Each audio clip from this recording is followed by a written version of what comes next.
जय श्री कृष्णा। इंद्र को कवच कुंडल देकर कर्ण का अमोघ शक्ति प्राप्त करना। श्री वैशंपायन जी कहते हैं, राजन, एक दिन देवराज इंद्र ब्राह्मण का रूप धारण करके कर्ण के पास आए और भिक्षाम देहि ऐसा कहा। इस पर कर्ण ने कहा, पधारिए, आपका स्वागत है। कहिए, मैं आपको स्वर्ण विभूषिता स्त्रियां दूं या बहुत सी गौआं वाले गांव अर्पण करूं? आपकी क्या सेवा करूं? ब्राह्मण ने कहा, इनको मुझे इच्छा नहीं है। यदि आप वास्तव में सत्य प्रतिज्ञ है तो आपके जो ये जन्म के साथ उत्पन्न हुए कवच और कुंडल है, ये ही उतार कर हमें दे दीजिए। आपसे मुझे इन्हीं को लेने की बहुत उतावली है। मेरे लिए यह सबसे बढ़कर लाभ की बात होगी।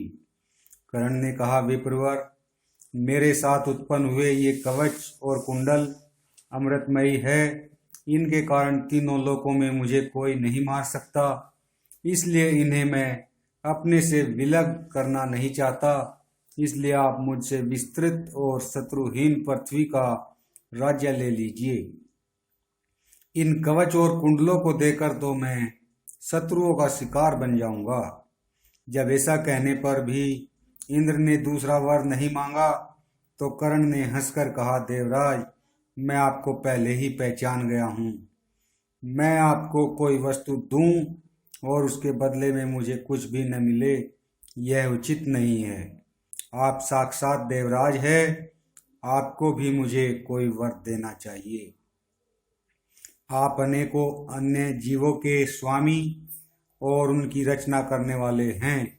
देवेश्वर, यदि मैं आपको कवच और कुंडल दे दूंगा तो शत्रुओं का वध्य हो जाऊंगा और आपकी भी हंसी होगी। इसलिए कोई बदला देकर आप भले ही ये दिव्य कवच कुंडल ले जाइए, और किसी प्रकार मैं इन्हें दे नहीं सकता। इंद्र ने कहा, मैं तुम्हारे पास आने वाला हूँ। यह बात सूर्य को मालूम हो गई थी। निसंदेह उन्होंने तुम्हें भी सब बातें बता दी होगी।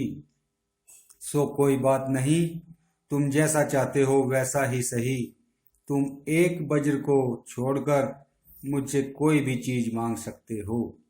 कर्ण बोले, इंद्रदेव, आप इन कवच और कुंडलों के बदले में मुझे अपनी अमोघ शक्ति दे दीजिए, जो संग्राम में अनेकों शत्रुओं का संहार कर देने वाली है। तब शक्ति के विषय में थोड़ी देर विचार करके इंद्र ने कहा, तुम मुझे अपने शरीर के साथ उत्पन्न हुए कवच और कुंडल दे दो और मुझसे मेरी शक्ति ले लो, किंतु इसके साथ एक शर्त है, यह कि मेरे हाथ से छूटने पर यह शक्ति अवश्य ही सैकड़ों शत्रुओं का संहार करती है और फिर मेरे ही हाथ में लौट आती है। सो यह जब तुम्हारे हाथ से छूटेगी तो जो गरज गरज कर तुम्हें अत्यंत संतप्त कर रहा होगा, ऐसे एक ही प्रबल शत्रु को मारकर फिर मेरे ही हाथ में आ जाएगी। कर्ण ने कहा, देवराज, मैं भी केवल एक ही ऐसे शत्रु को मारना चाहता हूँ जो घनघोर युद्ध में गरज गरज कर मुझे संतप्त कर रहा हो और जिससे मुझे भय उत्पन्न हो गया हो। इंद्र बोले, तुम युद्ध में गरजते हुए एक प्रबल शत्रु को मारोगे तो सही, किंतु जिसे तुम मारना चाहते हो उसकी रक्षा तो भगवान श्री कृष्ण करते हैं, जिन्हें वेदज्ञ पुरुष, अजीत, वराई और अचिंतन्य नारायण कहते हैं। कर्ण ने कहा, भगवान, भले ही ऐसी बात हो, तथापि आप मुझे एक वीर का नाश करने वाली अमोघ शक्ति दीजिए, जिससे कि मैं अपने को संतप्त करने वाले शत्रु का संहार कर सकूं। इंद्र बोले, एक बात और है, यदि दूसरे शस्त्रों के रहते हुए और प्राणांत तक संकट उपस्थित होने से पहले ही तुम इस प्रमादवश इस अमोघ शक्ति को छोड़ दोगे तो यह तुम्हारे ही ऊपर पड़ेगी। कर्ण ने कहा, इंद्र, आपके कथनानुसार मैं आपकी शक्ति को बड़े भारी संकट में पड़ने पर ही छोड़ूंगा, यह मैं सच सच कहता हूँ।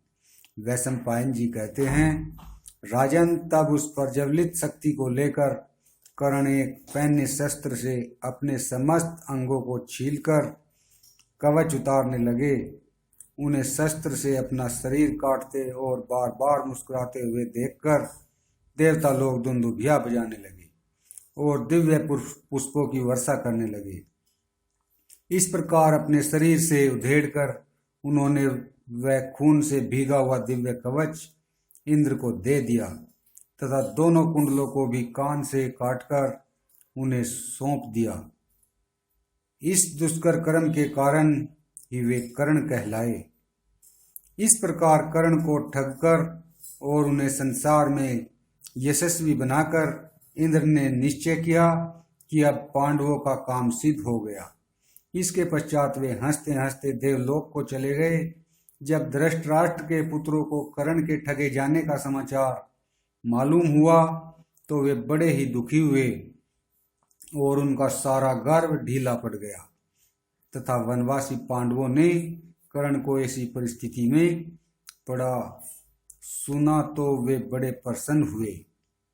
जय श्री कृष्ण।